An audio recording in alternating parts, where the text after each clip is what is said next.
Welcome to Garden Delights. I'm Susan Howington, Family Consumer Science Agent with the Henry County Cooperative Extension, partnership with the University of Georgia Cooperative Extension. Today we're going to talk about blackberries. We're going to make a wonderful blackberry cobbler, and it's going to be low fat. You're going to hear from Frank Hancock, our Agriculture and Natural Resource Agent, and he's going to talk a little bit more about those blackberries. So we'll see you back in just a little bit on Garden Delights.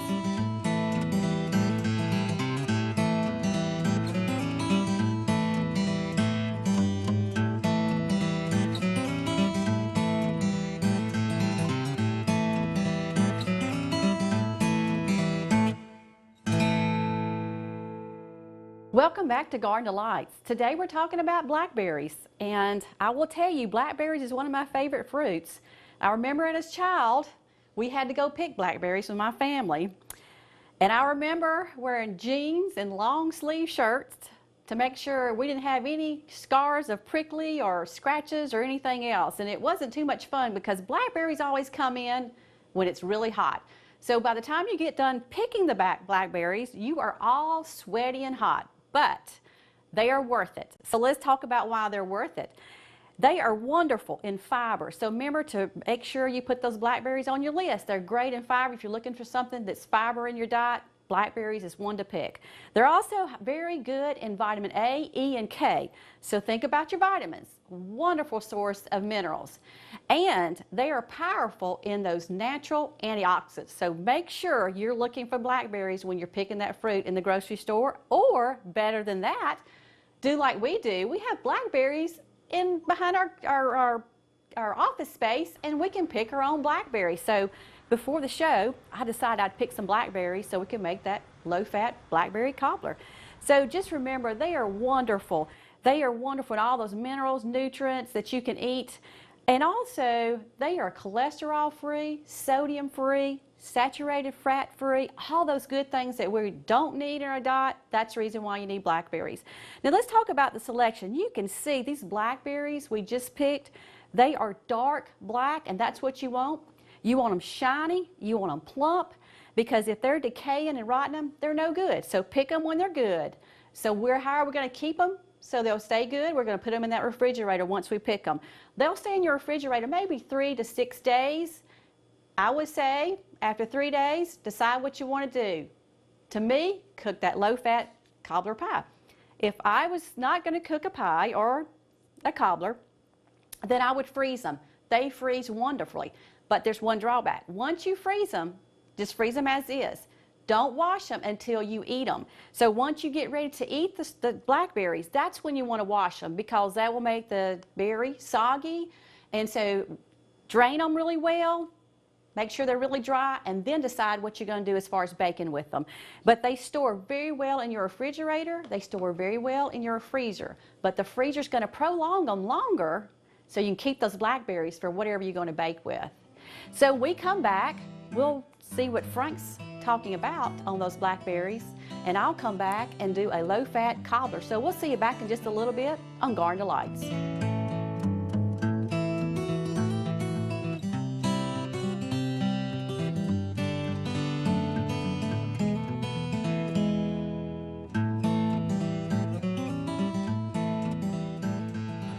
Okay, today we're going to talk a little bit about blackberries. We got some blackberries growing behind me here, several different varieties.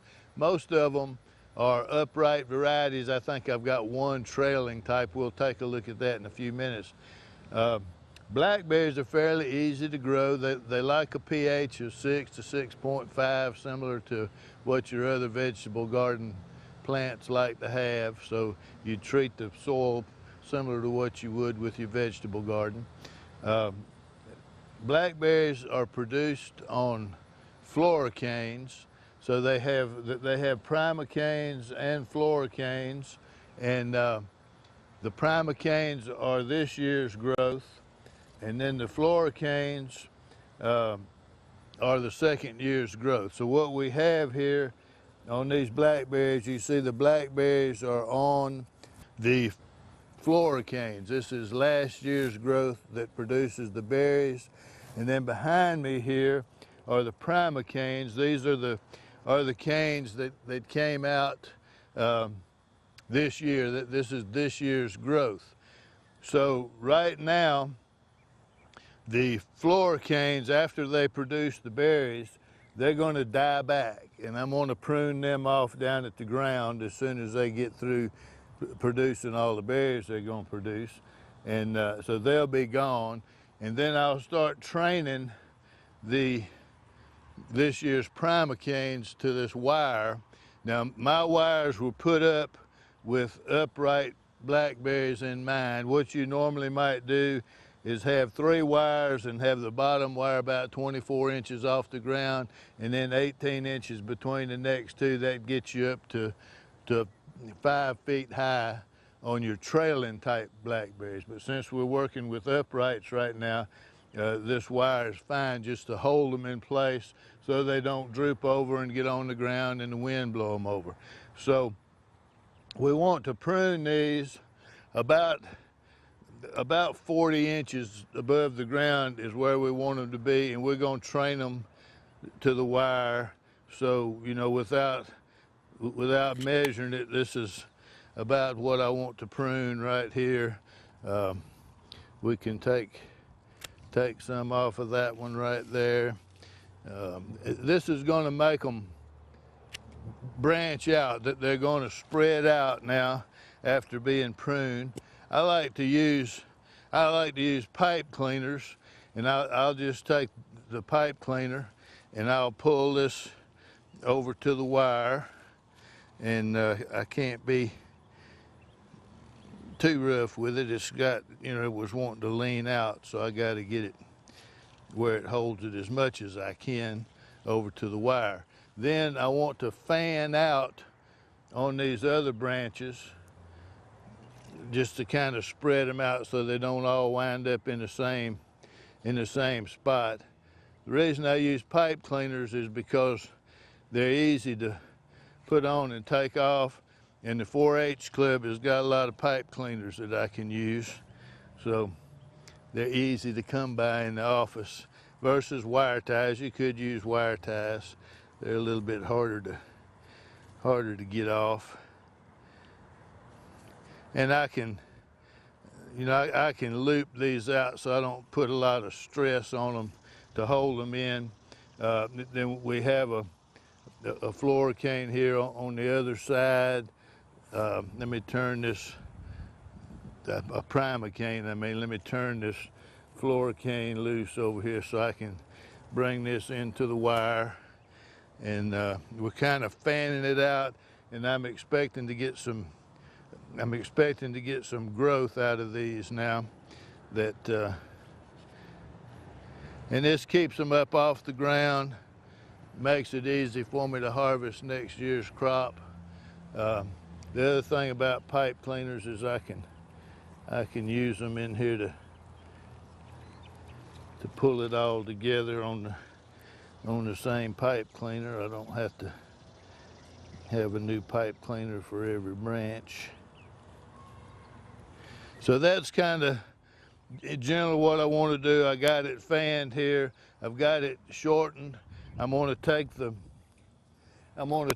tip off of these that I haven't taken anything off of, just so that I can get them to branch out. So now I got the rest of the summer for them to grow, and I'll come back here and take these floricanes out once they've died back. And these have produced a really good crop this year. I can't show you a whole lot of blackberries here because I think I saw Susan out here in the garden earlier, but you can see there's quite a few berries on this still that she missed. But since she's going to be fixing something with blackberries today, I figured we'd let her have them. And so I'm going to pull all of these back into the wire. As we move down the row here to the next one, I'm gonna do a similar thing to it. We're gonna bring it back and get rid of some of that tall growth, and planning on it coming to be producing next year's crop. And we'll get them up on the wire here, and we'll have them set for next year.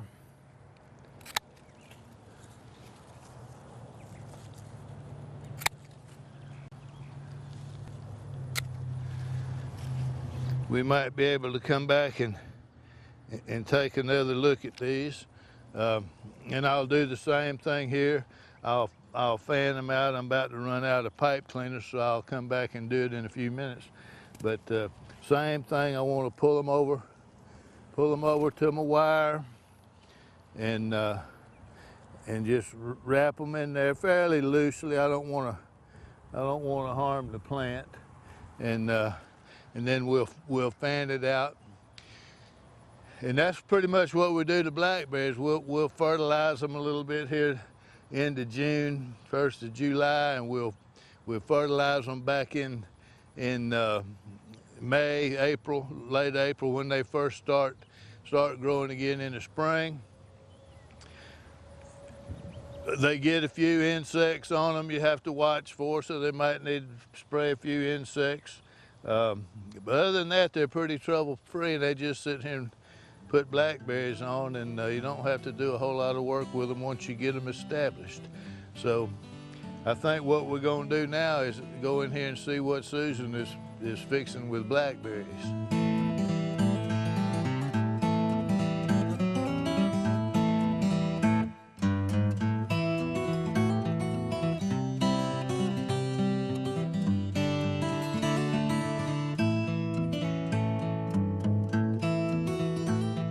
We're going to be talking about the blackberries, and we're going to make that low-fat cobbler blackberries. And first I'm going to start and just tell you this. These blackberries came from our garden in the back of our office space. And the good thing about our blackberries, you know, I was telling you about the blackberries when I picked them. They had all these prickly little thorns on them.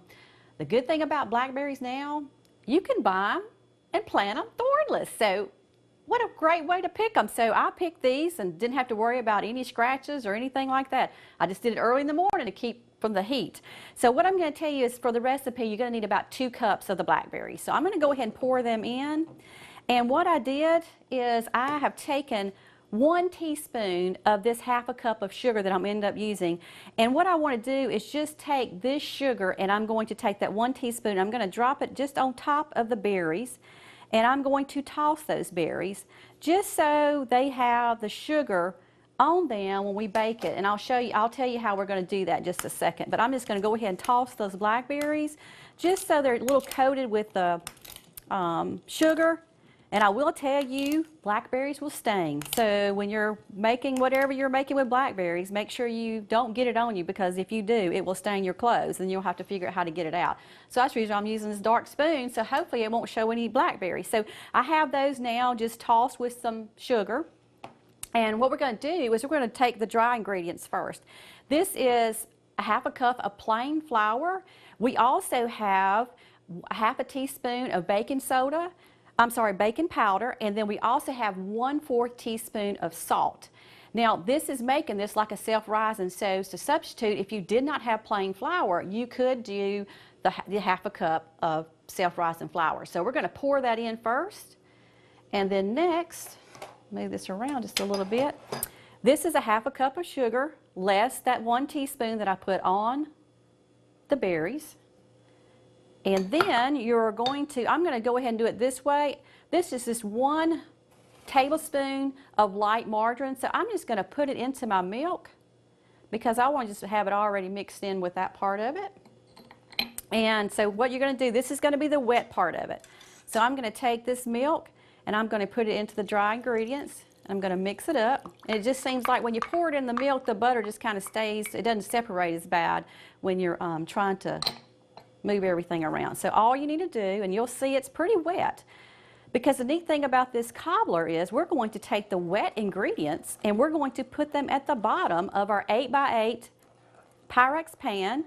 And if you have another type, that's fine, but just make sure it's about an 8x8, because this is going to make about 4 servings. if you have a big family coming and you know you want to make a bigger cobbler, you can double this. It works really well, and then you'll need like a 9 by 12 type pan. So we're just going to stir this up. I want to make sure I get the flour mixed in really good. And you are going to take this wet ingredient, and I have also this pan has already been sprayed with some oil, so it just keeps it from sticking. So that's the main thing you want to have prepped in time. And then you want to have your oven about 350, and this is going to take you about 35 to 40 minutes depending on your oven to bake. And so you'll want to check it, you know, after maybe 30 minutes to see how the brownness is coming on the bottom and also on the top. So this is a different type of cobbler if you've never seen it this way. We're going to pour the liquid part into the bottom. So I want to make sure I get all this out. And then, let's see if I can set all this inside of it. Move this around. We're going to take this, and I am going to spoon the blackberries on top of this. So I'm just going to kind of spoon them around, make sure I get them in different locations of the Pyrex dish, because I don't want them all in the center. I want them all around, so when you take a bite of the low-fat cobbler, you're getting a little bit of the blackberries. And this is saying about 2 cups. If you want more berries, add more berries to it. But I like the cobbler part of it too, so I'm going to have to admit I love the crust part around those berries too. So if you'll just kind of place them around, just like this, making sure I get them in the corners. And when it bakes, it's really neat how it happens, but it just happens that the dough is going to rise and the berries are going to be immersed in that cobbler, so it's going to make it really tasty. So it's going to look just like this. You're going to bake it for about 35 to 40 minutes in a 350 oven, and then when it comes out, it's going to be great. It's going to smell great.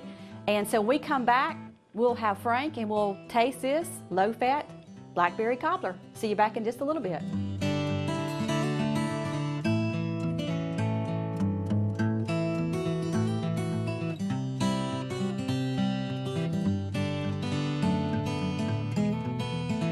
Welcome back to Garden Delights, Frank. We have a low-fat blackberry cobbler. I saw you out there picking blackberries. Yeah, I didn't want you to know, but I had to have them for the show. Okay, well, I guess we'll let you go this time. I guess so, since I did cook something that you can eat with them. Right, I'm okay. ready. I'll let you try then.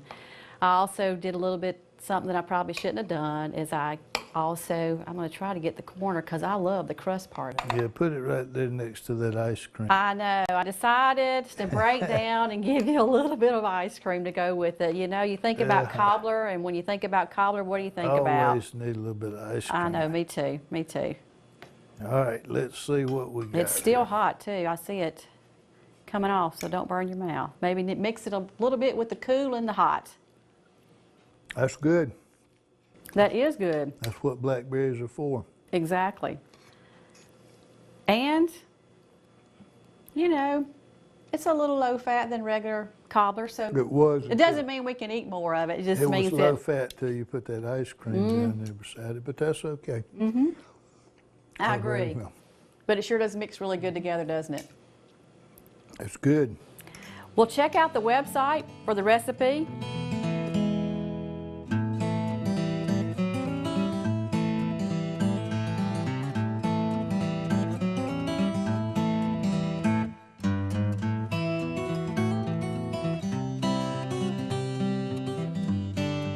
And Frank and I will see you next time on Garden Delights. You know, you have to be careful when you're picking blackberries because blackberries are red when they're green. So don't eat the red blackberries. It's my tip of the day.